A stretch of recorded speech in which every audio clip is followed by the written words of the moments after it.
ಆ ಕಡೆ ಸಿಲಿಂಡರ್ ದರ ಏರಿಕೆ ಆಗ್ತಾ ಇರುವಂಥದ್ದು ಹೊಸ ಶಾಕ್ ಎದುರಾಗ್ತಾ ಇದೆ. ಉಜ್ವಲ ಫಲಾನುಭವಿಗಳಿಗೆ ಕೇಂದ್ರ ಸರ್ಕಾರದ ಶಾಕ್. 9 ಅಲ್ಲ, ಇನ್ನು ಮುಂದೆ ಸಿಗಲಿದೆ 4 ಸಿಲಿಂಡರ್. ಓನ್ಲಿ 4, 9 ಅಲ್ಲ, 4 ಸಿಲಿಂಡರ್ ಅಷ್ಟೇ.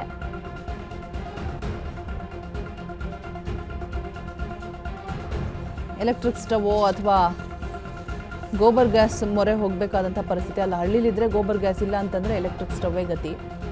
ಉಜ್ವಲ ಯೋಜನೆಯಡಿ ಬರುವಂತಹ ಕುಟುಂಬಗಳಿಗೆ ಇದೀಗ ಶಾಕ್ ಎದುರಾಗ್ತಾ ಇರುವಂಥದ್ದು. ವರ್ಷಕ್ಕೆ 4 ಸಿಲಿಂಡರ್ಗಷ್ಟೇ ಸಬ್ಸಿಡಿ ಭಾಗ್ಯ ಸಿಗ್ತಾ ಇದೆ. ಆಲ್ರೆಡಿ ಸಿಲಿಂಡರ್ ಅಭಾವ ಇದೆ. ದೇಶದಲ್ಲಿ 10.60 ಕೋಟಿ ಕುಟುಂಬಕ್ಕೆ LPG ಸಂಪರ್ಕ ಇರುವಂಥದ್ದು. ಒಂದು ಕಡೆ ಸಿಲಿಂಡರ್ ದರ ಕೂಡ ಏರಿಕೆ ಆಗಿರುತ್ತದೆ, ಮತ್ತೊಂದು ಕಡೆ ಇದು ಹೊಸ ಶಾಕ್. ಇದು ಉಜ್ವಲ ಫಲಾನುಭವಿಗಳಿಗೆ ಕೇಂದ್ರ ಸರ್ಕಾರದಿಂದ ಕೊಡ್ತಾ ಇರುವಂತಹ ಬಿಗ್ ಗಿಫ್ಟ್ ನೋಡಿ. ಇದು ಶಾಕ್ ಅಲ್ಲ, ಗಿಫ್ಟ್ ಇದು. 9 ಅಲ್ಲ, ಇನ್ನು ಮುಂದೆ 4 ಸಿಲಿಂಡರ್ ಸಿಗುತ್ತಷ್ಟೇ. ಉಜ್ವಲ ಯೋಜನೆಯಡಿ ಬರುವಂತಹ ಕುಟುಂಬಗಳಿಗೆ ವರ್ಷಕ್ಕೆ 4 ಸಿಲಿಂಡರ್ಗಷ್ಟೇ ಸಬ್ಸಿಡಿ ಭಾಗ್ಯ. ದೇಶದಲ್ಲಿ 10.60 ಕೋಟಿ ಕುಟುಂಬಕ್ಕೆ LPG ಸಂಪರ್ಕ ಇರುತ್ತೆ. ಸೊ ಇಲ್ಲಿವರೆಗೂ ಕೂಡ ವರ್ಷಕ್ಕೆ 9 ಸಿಲಿಂಡರ್ನ ನೀಡ್ತಾ ಇರ್ತಾರೆ. ಸೊ ಈಗ ಕೇವಲ 4 ಸಿಲಿಂಡರ್ಗೆ ಇಳಿಸಿದಂತಹ ಕೇಂದ್ರ ಸರ್ಕಾರ. ಮೋದಿ ಕಟಾಕಟ್ ಭಾಗ್ಯ ಇದು 2016ರಲ್ಲಿ ಪ್ರಾರಂಭವಾದಂತಹ ಉಜ್ವಲ ಯೋಜನೆ. ಸೊ ಆರಂಭದಲ್ಲಿ ಫಲಾನುಭವಿಗಳಿಗೆ ವರ್ಷಕ್ಕೆ 12 ಸಿಲಿಂಡರ್ನ ಕೊಡಲಾಗ್ತಾ ಇತ್ತು. 14.2 ಕಿಲೋಗ್ರಾಂ ತೂಕ ಇರುವಂತಹ 12 ಸಿಲಿಂಡರ್ನ ಕೊಡ್ತಾ ಇತ್ತು. ಸೊ ಕಳೆದ ವರ್ಷ ಸಬ್ಸಿಡಿ ಸಿಲಿಂಡರ್ ಸಂಖ್ಯೆ 9ಕ್ಕೆ ಇಳಿಕೆ ಆಗಿತ್ತು. 2026ರಲ್ಲಿ ಸಬ್ಸಿಡಿ ಸಿಲಿಂಡರ್ ಸಂಖ್ಯೆ ಕೇವಲ 4ಕ್ಕೆ ಇಳಿಕೆ ಆಗಿರುವಂಥದ್ದು. ಸದ್ಯ ಪ್ರತಿ ಸಿಲಿಂಡರ್ಗೆ ನೀಡುವಂತಹ 300 ಸಬ್ಸಿಡಿ ಮುಂದುವರಿಕೆ ಆಗಿದೆ.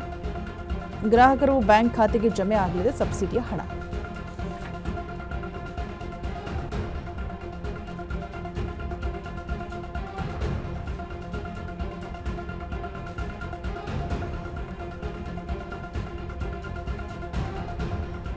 ಒಂದು ಕಡೆ ಸಿಲಿಂಡರ್ ದರ ಕೂಡ ಏರಿಕೆ ಆಗ್ತಾ ಇದೆ, ಅಭಾವ ಕೂಡ ಇದೆ. ಮತ್ತೊಂದು ಕಡೆ ಇದೀಗ ಉಜ್ವಲ ಫಲಾನುಭವಿಗಳಿಗೆ ಮತ್ತೊಂದು ಶಾಕ್ ಎದುರಾಗ್ತಾ ಇರುವಂಥದ್ದು. 9 ಅಲ್ಲ, ಓನ್ಲಿ 4 ಸಿಲಿಂಡರ್ಸ್ ಅಷ್ಟೇ ಅವೈಲೇಬಲ್ ಇರುತ್ತೆ. ಉಜ್ವಲ ಯೋಜನೆಯಡಿ ಏನು 9 ಸಿಲಿಂಡರ್ಸ್ ಬರ್ತಾ ಇತ್ತಲ್ವಾ, ಸೊ ಈಗಿಂದ ಎಲ್ಲವೂ ಕೂಡ ಕಟ್. ಬರೀ 4 ಸಿಲಿಂಡರ್ ಅಷ್ಟೇ ಲಭ್ಯ ಇರುತ್ತೆ.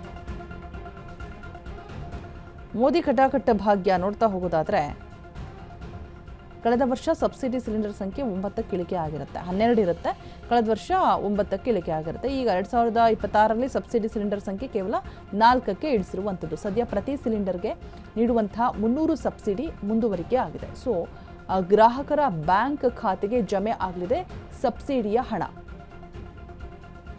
2016ರಲ್ಲಿ ಪ್ರಾರಂಭವಾದಂತಹ ಉಜ್ವಲ ಯೋಜನೆ ಆರಂಭದಲ್ಲಿ ಫಲಾನುಭವಿಗಳಿಗೆ 12 ಸಿಲಿಂಡರ್ನ ಕೊಡಲಾಗ್ತಾ ಇತ್ತು. ಸೊ ಈಗ 14.2 ಕಿಲೋಗ್ರಾಂ ತೂಕದ 12 ಸಿಲಿಂಡರ್ನ ಕೊಡ್ತಾ ಇದ್ರು. ಕಳೆದ ವರ್ಷ ಸಬ್ಸಿಡಿ ಸಿಲಿಂಡರ್ ಸಂಖ್ಯೆ 9ಕ್ಕೆ ಇಳಿಕೆ ಆಗಿರುತ್ತೆ. ಈ ವರ್ಷ ಬರೀ 4ಕ್ಕಷ್ಟೇ ಇಳಿಕೆ ಆಗಿರುವಂಥದ್ದು. ಒಂದು ಕಡೆ ಸಿಲಿಂಡರ್ ದರ ಏರಿಕೆ ಆಗಿದೆ, ಮತ್ತೊಂದು ಕಡೆ ಹೊಸ ಶಾಕ್ ಎದುರಾಗ್ತಾ ಇರುವಂಥದ್ದು ಉಜ್ವಲ ಫಲಾನುಭವಿಗಳಿಗೆ ಕೇಂದ್ರ ಸರ್ಕಾರದ ಕಡೆಯಿಂದ 4ಕ್ಕೆ ಇಳಿಕೆ ಆಗಿರುವಂಥದ್ದು. ಏನಿಲ್ಲ, ಎಲೆಕ್ಟ್ರಿಕ್ ಸ್ಟವ್ ಮೊರೆ ಹೋಗಬೇಕಾಗತ್ತೆ. 4 ಸಿಲಿಂಡರ್ ಅಂತ ಹೇಳಿದ್ರೆ ನಿಜಕ್ಕೂ ಕಷ್ಟಕರವೇ. ಒಂದು ಸಿಲಿಂಡರ್ ಅಭಾವ ಇರುವಂಥದ್ದು.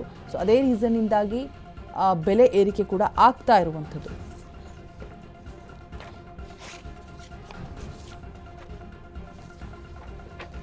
ಮೋದಿ ಕಟಾಕಟ್ ಭಾಗ್ಯ. ಸೊ ನೋಡ್ತಾ ಇರ್ಬೋದು, ಕೇವಲ 4 ಸಿಲಿಂಡರ್ಗೆ ಬಂದು ನಿಂತಿದೆ.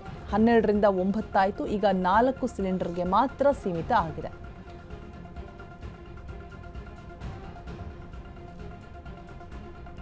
$12.2 ಕಿಲೋಗ್ರಾಂ ಗಾತ್ರದ ತೂಕವಿರುವಂತಹ 12 ಸಿಲಿಂಡರನ್ನು ಕೊಡ್ತಾ ಇದ್ರು. ಇದು ಕಳೆದ ವರ್ಷ ಸಬ್ಸಿಡಿ ಸಿಲಿಂಡರ್ ಸಂಖ್ಯೆ 9ಕ್ಕೆ ಇಳಿಕೆ ಆಗಿರುತ್ತೆ. ಇನ್ನು ಸದ್ಯ ಪ್ರತಿ ಸಿಲಿಂಡರ್ಗೆ ನೀಡುವಂತಹ 300 ಸಬ್ಸಿಡಿ ಮುಂದುವರಿಕೆ ಕೂಡ. ಗ್ರಾಹಕರ ಬ್ಯಾಂಕ್ ಖಾತೆಗೆ ಈ ಸಬ್ಸಿಡಿ ಹಣ ಏನಿರುತ್ತೆ ಅದು ಜಮೆ ಆಗಲಿದೆ.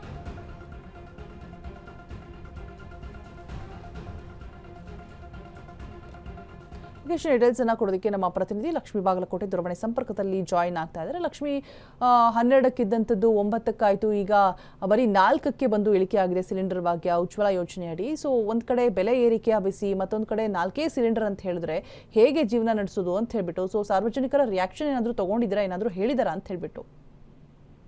ಎಸ್ ರೋಜಾ, ಸದ್ಯದ ಪರಿಸ್ಥಿತಿಯನ್ನ ನಾವು ಗಮನಿಸ್ತಾ ಹೋದ್ರೆ ಸಾರ್ವಜನಿಕರು ಸರ್ಕಾರಗಳಿಗೆ, ಯಾವುದೇ ಸರ್ಕಾರ ಆಗಿರ್ಬೋದು, ಈಗ ಕೇಂದ್ರ ಸರ್ಕಾರ ಆಗಿರ್ಬೋದು, ರಾಜ್ಯ ಸರ್ಕಾರಕ್ಕೂ ಸಹ ತೀಮಾರಿ ಹಾಕ್ತಾ ಇರುವಂತದ್ದು. ಯಾಕೆ ಅಂತಂದ್ರೆ ಸರ್ಕಾರಗಳಿರುವಂತದ್ದೇ ಜನಸಾಮಾನ್ಯರಿಗೋಸ್ಕರ. ಯಾವುದೇ ಆದಂತ ರೀತಿಯಲ್ಲಿ ಸರ್ಕಾರಕ್ಕೆ ಹೊರೆಯಾದ ತಕ್ಷಣ ಅದನ್ನ ಜನಸಾಮಾನ್ಯರ ಮೇಲೆ ಎತ್ತಾಕ್ಬಿಡ್ತಾರೆ ಅನ್ನುವಂಥದ್ದನ್ನ ಸಹ ಈಗ ಆಲ್ರೆಡಿ ಸಾಕಷ್ಟು ಜನರು ತಮ್ಮ ಅಭಿಪ್ರಾಯವನ್ನ ಹೇಳ್ಕೊಂಡಿರುವಂತದ್ದು. ಯಾಕೆ ಅಂತಂದ್ರೆ ಉಜ್ವಲ ಫಲಾನುಭವಿಗಳಿಗೆ ಏನು ಉಜ್ವಲ ಯೋಜನೆ ಇತ್ತು ಅದರ ಅಡಿಯಲ್ಲಿ ಫಲಾನುಭವಿಗಳಿಗೆ ಆರಂಭದಲ್ಲಿ 12 ಗ್ಯಾಸ್ಗಳನ್ನ 12 ಸಿಲಿಂಡರ್ಗಳನ್ನ ಕೊಡ್ತೀವಿ ಅಂತ ಹೇಳಿ ಒಂದು ಯೋಜನೆಯನ್ನ ಹೊರಡಿಸಿದ್ರು. ಅಂದ್ರೆ ಒಂದು ತಿಂಗಳಿಗೆ 1 ಗ್ಯಾಸ್ ನಂತೆ 12 ತಿಂಗಳಿಗೆ 12 ಗ್ಯಾಸ್ ಅಂತ ಹೇಳಿ ಹೊರಡಿಸಲಾಗಿತ್ತು. ಅದಾದ ಬಳಿಕ ಮತ್ತೆ ಅದನ್ನ 9ಕ್ಕೆ ಇಳಿಕೆಯನ್ನ ಮಾಡ್ತಾರೆ. ಈಗ ಸದ್ಯದ ಪರಿಸ್ಥಿತಿಯನ್ನ ನಾವು ನೋಡೋದಾದ್ರೆ ಈಗ 4ಕ್ಕೆ ಇಳಿಕೆ ಮಾಡಿರುವಂತದ್ದು. ಯಾಕೆ, ಯಾವ ಕಾರಣಕ್ಕಾಗಿ ಈ ಬೆಳವಣಿಗೆಯನ್ನ ನೋಡಿದ್ರೆ ನಮಗೆ ಸಿಗುವಂತ ಉತ್ತರ ಏನು ಯುದ್ಧದ ಎಫೆಕ್ಟ್ ನಿಂದಾಗಿ ನಮ್ಮ ದೇಶಕ್ಕೆ ಬರಬೇಕಾಗಿರುವಂತಹ ಸಿಲಿಂಡರ್ ನಲ್ಲಿ ಒಂದಷ್ಟು ವ್ಯತ್ಯಯ ಆಗಿದೆ. ಈ ಹಿನ್ನೆಲೆಯಲ್ಲಿ ಪ್ರಾಬ್ಲಮ್ಸ್ ಗಳಾಗಿರೋದ್ರಿಂದಾಗಿ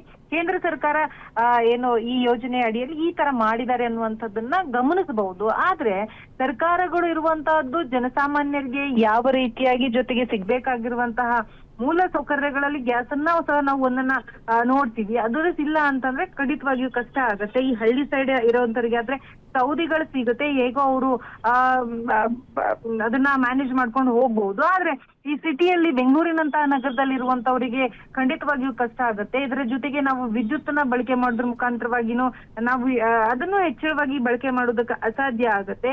ಈ ನಿಟ್ಟಿನಲ್ಲಿ ಸರ್ಕಾರಗಳು ಮಾಡ್ತಾ ಇರುವಂತದ್ದು ನಿಜಕ್ಕೆ ಇದು ಬೇಸರದ ಸಂಗತಿ ಅಂತ ಹೇಳಿ ಸಾರ್ವಜನಿಕರು ತಮ್ಮ ಒಪಿನಿಯನ್ಸ್ ನ ಹೇಳ್ಕೊಂಡಿದ್ದಾರೆ. ಒಟ್ಟಾರೆಯಾಗಿ ಏನೆಲ್ಲ ಬದಲಾವಣೆಗಳಾಗ್ತವೆ, ಅದರಿಂದಾಗಿ ಎಷ್ಟೇ ಬದಲಾವಣೆಗಳಾದ್ರೂ ಬೆಲೆ ಏರಿಕೆ ಅನ್ನುವಂತ ಹೊರೆಯಾಗಿರ್ಬೋದು, ಈ ಎಲ್ಲವೂ ಸಹ ಎಫೆಕ್ಟ್ ಆಗ್ತಾ ಇರುವಂತದ್ದು ಮಾತ್ರ ಜನಸಾಮಾನ್ಯರಿಗೆನೆ. ರೈಟ್, ಥ್ಯಾಂಕ್ ಯು ಲಕ್ಷ್ಮೀ ತಮ್ಮ ಅಪ್ಡೇಟ್ಸ್ಗಾಗಿ.